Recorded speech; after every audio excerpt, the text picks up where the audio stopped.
Բարի ողջույն, ռադիո մենքի շատ հարգարժան ունկնդիր։ Ձեզ հետ է Յուրի Ավետիսյանը,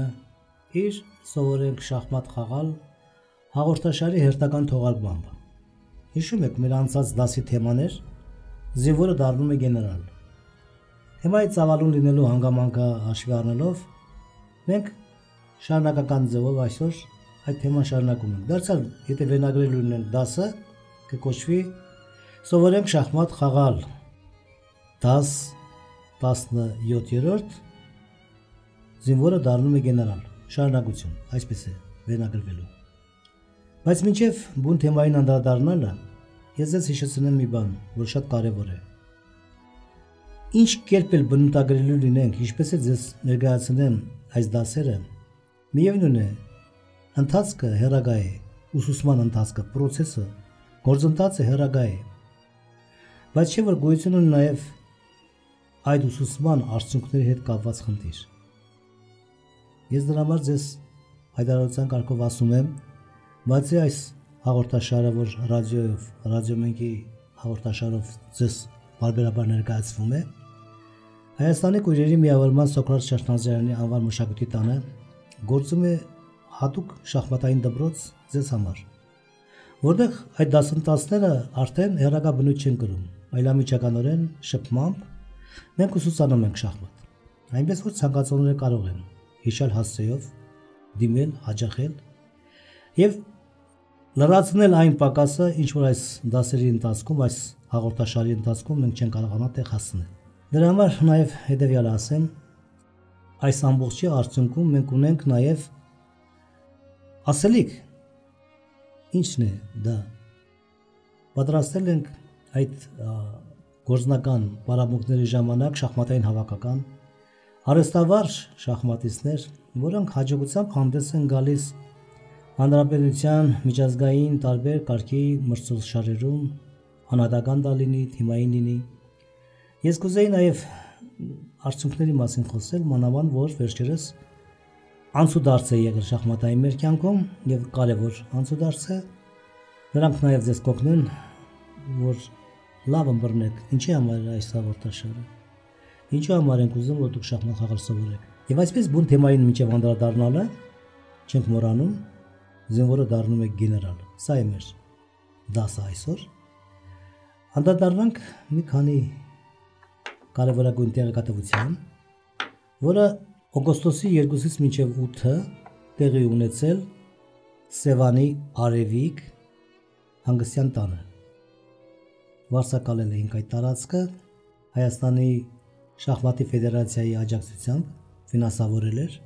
փառք ու պատիվ իրենց, շնորհակալություն դրա համար։ Միջազգային հանդիպում էր Վրաստանի տեսողության խնդիրներ ունեցող շախմատիստների եւ միջազգային շաշկու հավաքականների Հայաստանի քույրերի միավորման շախմատի եւ շաշկու հավաքականների միջև եւ այդ մրցաշարը, այդ մրցույթը կոչվում էր Հայաստանի եւ Վրաստանի տեսողության խնդիրներ ունեցող շախմատիստների եւ հարևանականոց շաշկու թիմային անհատական առաջնություն։ Յուրաքանչյուր մարզաձևում հանդես էին գալիս 4-ական շախմատիստ եւ շաշիստ։ Մրցույթը անց էր կացվում, բնույթն եմ ասում, մատչ մրցաշար։ Այսինքն հաշվարկը կատարվում էր թիմային եւ անհատական հաշվարկներով։ Յուրաքանչյուր թիմում ընդգրկված էր, ինչպես ասացի, 4-ական շախմատիստ եւ շաշիստ։ Բոլորը իրար հետ հանդիպում էին շրջանային համակարգով։ Անհատական հաշվարկով 4 տուրից հետո ով լավագույն արդյունք ցույց էր տալիս, բնականին այր հաղթող ճանաչվում եւ բոլոր մասնակիցների թիմերի մեջ ընդգրկված մարզիկների բոլորի արդյունքները գումարելով հաշվարկում են թիմային արդյունքը։ Ուրեմն օգոստոսի 2-ին ընդունելություն տեղ ունեցավ վիճակահանություն, օգոստոսի 3-ին առաջին տուրն էր։ Շախմատիստները Հայաստանի փայլուն քննություն բռնեցին։ 4 հնարավորից վաստակելով 3.5 միավոր, Յուրի Ավետիսյանը, Նարի Ավակյանը մեր հավաքականից բաժանեցին անհատական հաշվարկով առաջին երկրորդ տեղերը։ Երրորդ տեղը բաժին հասավ հավաքականին նորեկ, բավականին հայտնի շախմատիստ Լուդվիգ Ղարեբյանին 2.5 միավորով։ Մյուս մասնակիցը Մինասյան նորիկը 1.5 միավորով բաժանեց 7-ից 8-րդ տեղերը։ Թիմային արդյունքով 11-6 Հայաստանը հաղթեց եւ անհատական հաշվարկով եւ թիմային, դա շախմատին է վերաբերում։ Մինչդեռ շաշկու առաջնության ժամանակ վրացիները բավականին հաջող հանդես եկան եւ այս անգամ հաջողությունը նրանց կողմն էր։ 3.5 միավոր 4 հնարավորից բավականին բարձր արդյունք է։ Ռոման Գոգաձե հայտնի շաշիստ է եւ ռուսական շաշկեր լավ խաղում եւ միջազգային։ Երկրորդ եւ երրորդ տեղերը դարձյալ Վրաստանի ներկայացուցիչներ էին։ 2.5 միավոր հավաքելով երրորդ եւ երկրորդ տեղերը բաժանեցին։ Անմխիթարական էր մեր թիմի ձեռք բերած ընդհանուր միավորները, քանի որ ընդամենը 6 իսկ մրցակիցը 10 միավոր էր հավաքել դրա դիմաց։ Ընդհանուր հաշվարկով շախմատ եւ շաշկի մեր հավաքականը կարողացավ հասնել հաջողության 17-15 ընդհանուր հաշվարկով։ Հաջողություն կարելի էր համարել, բայց նաեւ կարելի է ասել, որ կային բավականին խոցելի բաներ, որոնք հետագայում մենք կաշխատենք եւ մեր կողմը եւ վրացական կողմը դա վերացնել, բայց ամենագլխավորը գիտեք որն էր։ Մրցույթը մրցույթ, բայց մթնոլորտը ջերմ, բարեկամական, միջազգային այն գեղեցիկ հարաբերությունները, համամարտկային մեծ արժեքները, որ այդտեղ դրվեցին եւ մարդիկ դարձան դրանց կրողը։ Սա է ամենագլխավորը։ Երգ, նվագ, ուրախություն, ասմունք եւ հայերեն եւ վրացերեն, իսկ այդ բոլորին կապողը մեծ Սայաթնովան էր, որի տաղերը եւ որպես ասմունքի նյութ եւ որպես երգ ուղեկցեցին մեզ այդ 6 օրվա ընթացքում, դարձրեցին մեր մրցույթը ոչ միայն մարզական, այլև իսկական կադայալ մարզական տոն։ Նորից խորին շնորհակալություն բոլոր նրանց, ովքեր մեր կողքին էին, ովքեր կարողացան իրենց ներդրումներով հասցնել մեզ այնպիսի օգեվիճակի, որ վարգյանը զգանք որպես դար, իսկ դարը տեղավորել վարգյանի մեջ։ Շնորհակալություն այս փոքրիկ հատվածի համար, ձեր համբերությունը չեմ ուզում ջարաշահել, այժմ ասում ենք մեր բուն նյութին։ Զինվորը դառնում է գեներալ։ Հիշում եք, զինվորը համարում ենք ամենափոքր միավորը ուժերի առումով շախմատի խաղատախտակի վրա եղած խաղաքարերից։ Զինվորը առանձնանում էր նաև խաղաքարերից նրանով, որ լինելով փոքր, աստիճանաբար դառնում էր մեծ։ Իսկ ուժի վերնագրված զինվորը դառնում է գեներալ։ Համառորեն առաջ գնալով, ենթարկվելով զանազան փորձությունների, մակարումներով միայն առաջ գնալով գալիս էր մի պահ, որ ինքը կարող է դառնալ տիրակալ, դառնալ խաղատախտակի ամենազորեղ խաղաքարը, թագուհի կամ մրցակցի ցանկությամբ բացի արկայից ցանկացած խաղաքար։ Նախորդ դասում ես ձեզ ցույց տվեցի, թե ինչպես կարող է դա տեղի ունենալ կամ չունենալ, ինչպես պաշտպանվող կողմի համար, այնպես էլ հարձակվող կողմի համար։ Քանի որ մեր դասի թեմաները այն ժամանակ արքան եւ զինվորը միայնակ արքայի դեմ, որ դեպքում է հնարավոր զինվորը փոխարկել թագուհու, բնականաբար գրանցվի հաղթանակ, իսկ ինչպես ճիշտ պաշտպանվելու դեպքում հնարավոր է որ կասեցնել զինվորի առաջխաղացումը եւ արդյունքը գրանցել որպես ոչ ոքի։ Ես ձեզ հիշեցնեմ միայն այդ ամբողջ դասընթացից կարևորագույն դրվագները։ Սպիտակներ արքա C6 զինվոր D7 սևեր արքա D Դավիթ 8 Մենք այս դիրքը որակել էինք որպես կրիտիկական դիրք։ Ինչու կրիտիկական դիրք? Որովհետև զինվորը գտնվում է 7-րդ հորիզոնականում։ Այսինքն նա գտնվում է փոխարկման դաշտում։ Հաջորդ քայլին, եթե նրան հնարավորություն ընձեռնվի, ինքը անցնի D8, ապա կդառնա թագուհի կամ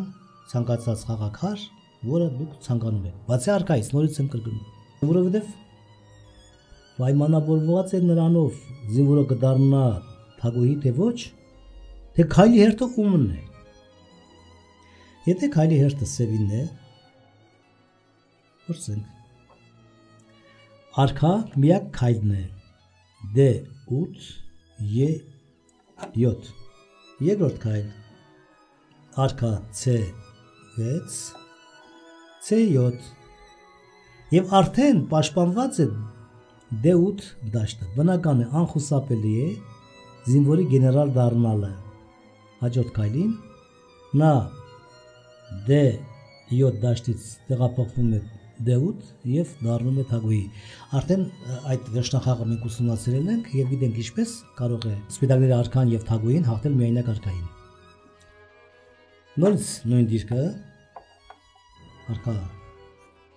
C6 զինվոր D7 սևեր արքա D8։ Քայլի հերթը այժմ սպիտակներին է։ Միակ քայլը, որ կարող է զինվորին պաշտպանել սպիտակ արքան, դա արքա C6 D6-ն է։ Նայեք, սևերը քայլ չեն կարող կատարել, իսկ դա պատն է, այսինքն ոչ ոքի։ Մնացած քայլի դեպքում կորչում է զինվորը եւ արքան արքայի դեմ դարձել ոչ ոքի է, հիշում եք ոչ ոքու դեպքերը, ես ձեզ արդեն ասել եմ։ Հենց այս պատճառով է, որ դիրքը կոչվում է կրիտիկական։ Մեկ դրվագ։ Երկրորդ դրվագ արքա սպիտակներ D6 զինվոր D5 սևեր արքա D8 Զարմանալի բանաձևը այսպես էր, հիշում եք, եթե սպիտակ զինվորը անցել է մրցակցի կիսադաշտը հիշում եք, այսինքն երբ գտնվում է զինվորը 5-րդ հորիզոնականի վրա, սևերի կողմից 4-րդ հորիզոնականի վրա եթե գտնվի սևերի զինվորը, նույնպես այդ զինվորը հատել է կիսադաշտ, մրցակցի ճամբար է մտել։ Եթե զինվորը մտել է մրցակցի կիսադաշտ եւ նրա դիմաց գտնվում է արքան, անկախ այն բանից, մրցակցի արքան է նրանց դիմաց է, բնականաբար, անկախ այն բանից, թե քայլի հերթը ումն է, հաղթանակի այստեղ։ Սա երկրորդ կանոնն էր։ Կարևոր կանոն։ Եթե մրցակցի զինվորը անցել է հակառակորդի ճամբար, մտել է նրա կիսադաշտ, արքան գտնվում է այդ զինվորի դիմաց, մրցակցի արքան էլ գտնվում է իրեն համար ապահով դաշտում, այսինքն զբաղեցրել է զինվորի փոխարկման դաշտը, անկախ այն բանից քայլի հերթը ումն է, հաղթանակի այստեղ։ Բնականաբար կրիտիկական է, բայց այդ կրիտիկականը մեղմ կրիտիկական կարելի է համարել, որովհետև բոլոր դեպքերում հաղթանակն անխուսափելի է։ Ստուգենք, քայլի հերթը սևերինն է։ Արքա, հիշեք, երկու դաշտ կամ պիտի գնա C8 կամ E8։ Ընդունենք արքա D8, E8։ Սպիտակները կատարում են երկրորդ քայլ, արքա D6, C7, գրաված է D8 դաշտը և զինվորը առանց որևէ արգելքի հանգիստ փոխարկվում է թագուհու։ Հետևաբար հաղթանակը ակնկալված է և որևէ կասկած իրենից չի ներկայացնում։ Նույն դիրքն է, կրկնում եմ, սպիտակներ արքա D6, զինվոր D5, սևեր արքա D8։ Այժմ քայլի հերթը սպիտակներին է։ Սպիտակները լավագույն քայլը այստեղ համարվում է կամ արքա D6-ից E6 կամ արքա D6 C6։ Ընդունենք առաջին քայլ արքա D6 E6։ Լավագույն քայլը սևերի համար արքա D8 E8։ Երկրորդ քայլ D5 D6 զինվորը առաջ է շարժվում։ Դարձյալ սևերի լավագույն քայլը համարվում է արքա E8 D8։ Երրորդ քայլ D6 D7 Ինչ է ստացվում։ Մեր կրիտիկական դիրքն է, բայց քայլի հերթը Սևերինն է։ Նրանց միակ քայլը արքա D8 C7-ն է, հետևում է արքա E6 E7 եւ զինվորը փոխարկվում է թագուհու։ Հաղթանակը կասկած չի ներկայացնում։ Ուրեմն երկրորդ կարևորագույն հարցն էլ մեզ համար բաց դառավ նախորդ դասից, սա կրկնություն է, որտեղ շատ կարևոր է։ Եթե զինվորը հատել է մրցակցի կիսադաշտը, արքան գտնվում է նրա դիմաց, անկախ այն բանից քայլի հերթը ումն է, հաղթանակը կասկած չի ներկայացնում։ Սևերինը կլինի քայլի հերթը, սպիտակներինը կլինի։ Երրորդ կարևորագույն դրվագը, որ մեզ անհրաժեշտ է, եթե զինվորը եզրային է, նավակային, այսինքն կամ Ա ուղղագծի վրա է գտնվում, կամ H ուղղագծի վրա, եթե մրցակցի արքան զինվորի փոխարկման դաշտում է, այսինքն կամ պետք է գտնվի A8 կամ H8։ Այս դեպքում ոչ ոքին անխուսափելի է։ Օրինակ, սպիտակներ արքա A5, զինվոր A4, սևեր արքա A8։ Քայլի հերթը ուզում է լինի, միևնույն է, հնարավոր չէ սև արքային հեռացնել A8 դաշտից։ Փորձենք։ Սպիտակների քայլն արքա առաջին A5 B6, սևերի միակ քայլն արքա A8 B8, երկրորդ քայլ A4 A5, արքա B8 A8, երրորդ քայլ A5 A6, արքա A8 B8, չորրորդ քայլ A6 A7 շախ, արքա B8 A8։ Կրիտիկական դիրք։ Միակ քայլը զինվորը չկորցնելու համար արքա B6 A6-ն է, ինչի արդյունքում ստացվում է պատ։ Իսկ պատը ոչ ոքում մի տարատեսակ է։ Զարմանալի մի օրինակ, նույն դիրքն ենք դնում, արքա A5, զինվոր A4, փիղ A1, արքա սևերի A8։ Զինվորից բացի սպիտակները ունեն նաև փղի առավելություն, ու որևէ մեկի մտքից չի անցնում, որ այս դիրքը նույնպես ոչ ոքի հանգեցնում։ Հիշեք, հետագայում մենք սրա մասին ավելի մանրամասն կխոսենք, բայց քանի որ առիթը կա, ասեմ, որ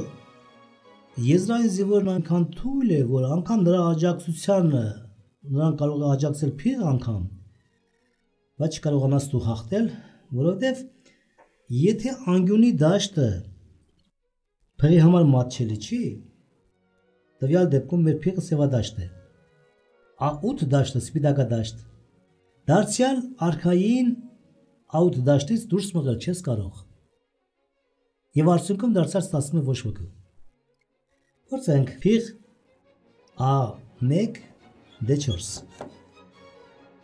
արքա A8 B7, երկրորդ քայլ արքա A5 B5, արքա B7 A8, երրորդ քայլ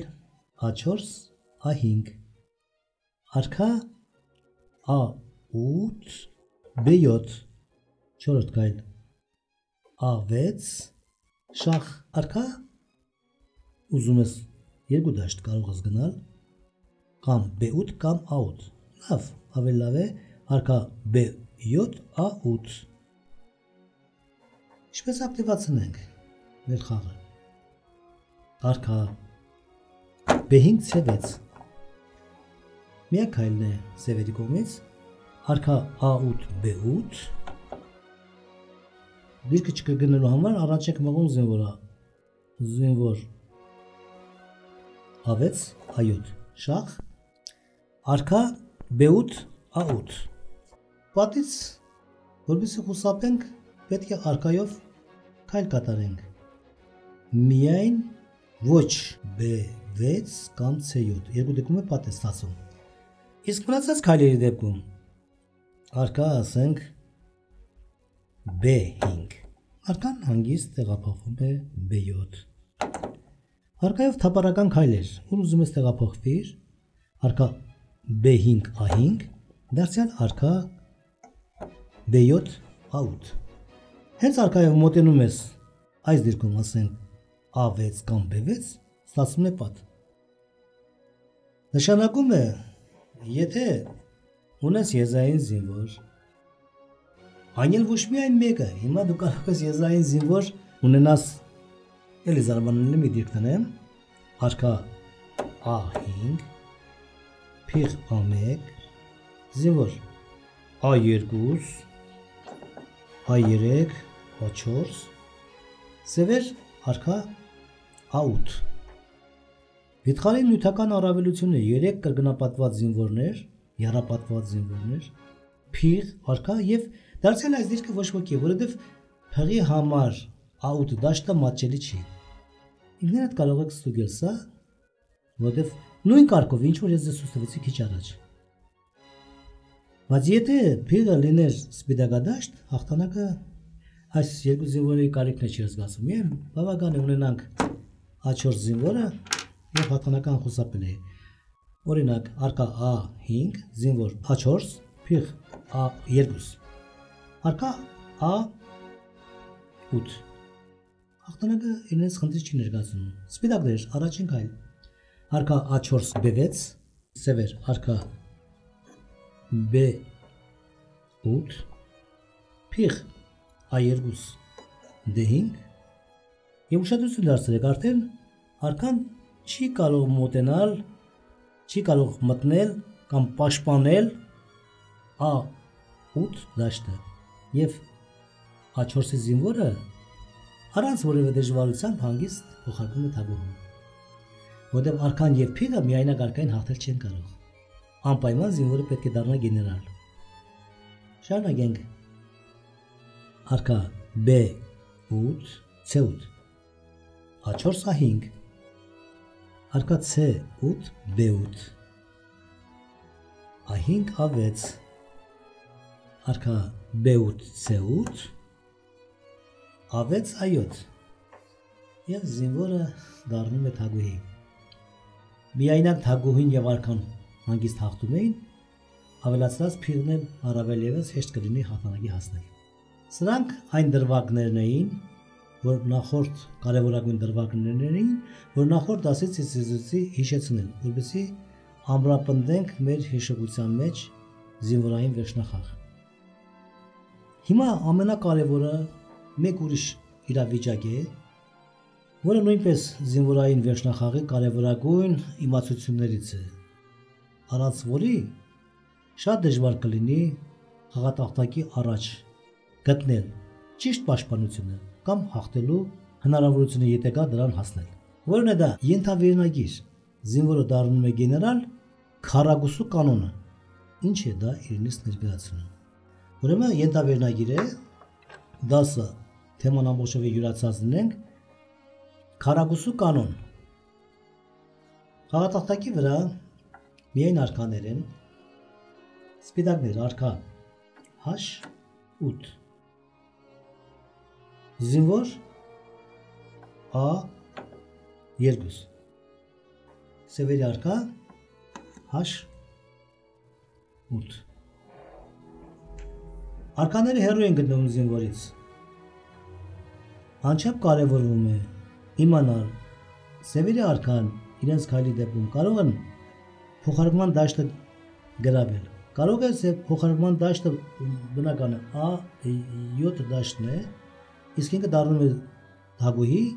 A8 դաշտում։ Եթե սևերի քայլից հետո սևերը կարողանան գրավել A8 դաշտը, հաղթել սպիտակներին չի հաջողվի։ Մանավանդ զինվորը եզրային է։ Բայց եթե չի կարողանում գրավել, զինվորը հանգիստ դառնում է գեներալ։ Այստեղ երկար հաշվարկ պետք է կատարել, բայց օգտվելով քառակուսու կանոնից Արագորեն դու կարող ես մի ակնթարթում իմանալ, հնարավոր է թե ոչ։ Եվ այսպես ինչ է քառակուսին շախմատային։ Մեր զինվորը նայեք գտնվում է A2 դաշտում։ Մտովի գծում եք հաղաթաթակի վրա մի քառակուսի, որի կողմի դաշտերի քանակը պետք է լինի այնքան, որքան անհրաժեշտ է զինվորի կանգնած դաշտից թակուի դառնալը։ Զինվորը նայեք գտնվում է A2-ում։ Զինվորը որպես դառնա թակուի, հիշեք, զինվորը գտնվում է A2-ում, նախնական դիրքն է սա, ինքը կարող է իր քայլի ժամանակ կամ գնալ A3 կամ միանգամից A4։ Հետևաբար նախնական դիրքում գտնվող զինվորի քառակուսին հաշվելիս մենք այդ քառակուսու դաշտերի կողմի քառակուսու դաշտերի քանակը հաշվում ենք նրա դիմացի դաշտից, ոչ թե կանգնած դաշտից։ A2-ի զինվորի քառակուսին հաշվելու համար հաշվում ենք A3, A4, A5, A6, A7, A8։ Ուրեմն քանի դաշտ եղավ 1, 2, 3, 4, 5, 6։ Քառակուսի, որի կողմը պարունակում է 6 դաշտ։ Գագաթը քառակուսու մեկը կլինի A3-ը, երկրորդը կլինի A8-ը, երրորդ գագաթը դե A-ից հաշվում ենք արդեն հորիզոնականով։ A8, B8, C8, E8, D8, F8։ Ուրեմն երրորդ գագաթը դա F8-ն է, իսկ հաջորդ գագաթը կլինի F8, F7, F6, F5, F4, F3։ Պատկացի քառակուսին։ Մի մագերես է քառակուսու, որի գագաթներն են A3, A8, F3, F8։ Եթե սևերի քայլի դեպքում նրանք կարողանում են մտնել այդ քառակուսու մագերեսի մեջ, խաղ ավարտվում է ոչ մեկի։ Իսկ եթե չի կարողանում, ուրեմն սպիտակները կհաղթեն։ Դե նայեք, արկա սևերի քայլն եմ ասում, G7։ Քառակուսից դուրս է, բնական է զինվորը հանգիստ կփոխարինվի թագում։ Շարունակենք, երկրորդ քայլ, A2, A4, արկա G7, F7, երրորդ քայլ, A4, A5, արկա F7, E7, չորրորդ քայլ, A5, A6, արկա D7, E7 և զինվորը մի քայլ առաջ գնալով A6, A7, սևերը քայլ են կատարում D7, C7, զինվորը հանգիստ մտնում է թագուի։ Ուրեմն ճիշտ էր քառակուսու կանոնը։ Իր քայլի դեպքում սևերի արքան չի կարողանում մտնել քառակուսու մեջ։ Դիրքը մի փոքր փոփոխենք։ Սպիտակների արքա G2, սևերի արքա զինվորը A3, ուրեմն սպիտակներ արքա G2, զինվոր A3, սևերի արքա G7։ Գծեք մտովի քառակուսին, երբ զինվորը գտնվում է ոչ թե նախնական դիրքում, այլ արդեն շարժ է կատարել, զինվորի քառակուսին հաշվում ենք իր կանգնած դաշտից մինչև թագուհի դառնալը։ Այսինքն այս զինվորի քառակուսի նույնն է, ինչ որ երկուսում գտնվող զինվորին է։ Բնականաբար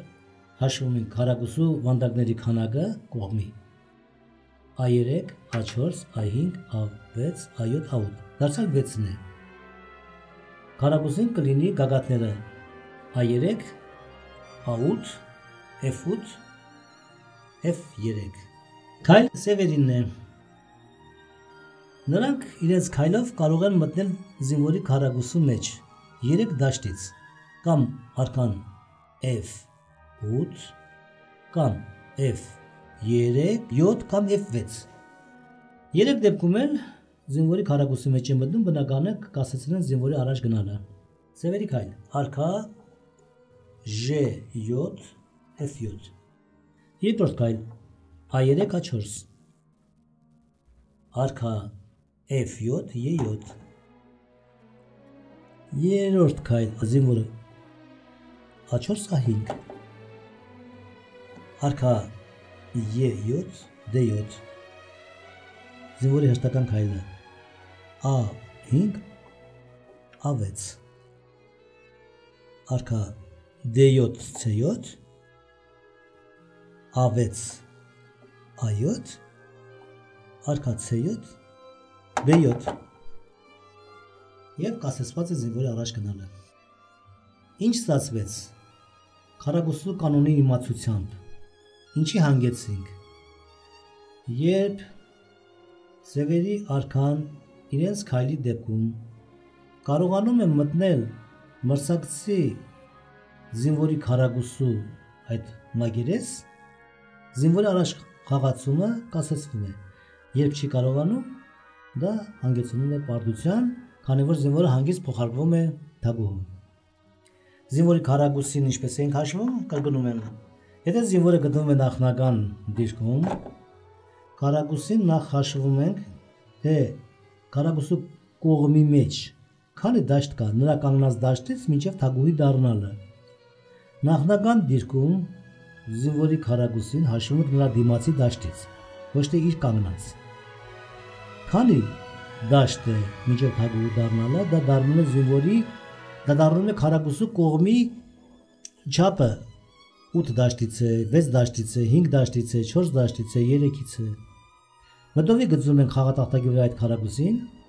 եւ արքան երբ իր քայլի դեպքում մտնում է այդ քարագուսի մեջ, խաղը ավարտվում է ոչ ոքի։ Երբ որ զինվորը իր նախնական դիրքում չի, արդեն քարագուսու կողմերի դաշտերի քանակը հաշվում ենք հենց իր կանգնած դաշտից։ Եվ դարձյալ այդ կանոնի միջոցով, եթե արքան մտնում է զինվորի քարագուսու մեջ, խաղը ավարտվում է ոչ ոքի, իսկ եթե չի կարողանում, զինվորը փոխարկվում է թագուհու եւ արդյունքում ստացվում է հաղթանակ։ Մենք հետագայում դարձյալ կանոնանանք քարագուսու կանոնին, որտեղ շատ հետաքրքիր է, բազմաթիվ խնդիրներ գոյություն ունեն, հետիոտներ գոյություն ունեն, որոնք անչափ զարգացնում են մարդկային միտքը, իսկ խաղադաշտում պրակտիկ խաղի ժամանակ անչափ օգտակար են դառնում։ Նրանով խնայում ես եւ ժամանակդ, եւ կարողանում ես հեշտությամբ հաշվարկներ կատարել, երբ որ մենք արդեն սովորենք միջնախաղ, կոմբինացիաներին ծանոթանանք, կոմբինացիաները պահին կարողանաս գտնել եւ իրականացնել։ Միտքս ավարտելու համար ոչ տնային հանձնարարանք մի էտյուդ, որտեղ օգտագործվում է քարագուսու կանոնը, եւ եթե բնականաբար դա բավականին դժվարին է, փորձեք գտնել, եթե չգտնեք, հաջորդ դասին ձեզ խոստանում եմ անպայման դա բացատրել, որը ձեզ գեղագիտական մեծ բավականություն կպատճառի։ Էտյուդի հեղինակը անցած դարի մեծագույն շախմատիստներից մեկի Ռետի էտյուդն է, որի հիմքում ընկած է քարագուսու կանոնը։ Եթե այդ մի էտյուդը միայն դուք կարողանաք յուրացնել, քարագուսու կանոնը կդաշվի ձեր մտքում եւ երբեք չեք մոռանա։ Սպիտակն արքա H8, զինվոր C6, սևեր արքա A6, զինվոր H5, կրկնում եմ դիրքը, սպիտակներ արքա H8, զինվոր C6, սևեր արքա A6, զինվոր H5։ Բնական է, սևերի զինվորը անցունակ է, անցուղիկ է այն զինվորը, որի դիմաց մրցակցի զինվոր չկա։ Սևերի զինվորն էլ է անցունակ, սպիտակների զինվորն էլ է անցունակ։ Եվ ինչպիսին կլինի արդյունքը։ Բնական արդյունքը կամ պետք է լինի հաղթանակ, կամ ոչ ոքի, կամ էլ պարտություն։ Քարագուսու կանոնը օգտագործելով փորձեք լուծել էտյուդը։ Եթե չկարողանաք, հաջորդ դասին ես անպայման կօգնեմ ձեզ։ Եվ այսպես ավարտին հասցրեցինք մեր թեման զինվորի վերաբերյալ, երբ ունես ընդամենը մեկ զինվոր արքայի հետ միասին, Քննարկեցինք այն բոլոր դեպքերը, որոնց ժամանակ հնարավոր է զինվորը փոխարկել թագուհու եւ հաղթել, եւ այն բոլոր դեպքերը, երբ այդ զինվորը ճիշտ պաշտպանության դեպքում հնարավոր չէ փոխարկել թագուհու, արդյունքում ստացվում է ոչ ոքի։ Շնորհակալություն, միշտ նոր հանդիպում։ Ձեզ հետ էր սիրով Յուրի Ավետիսյանը։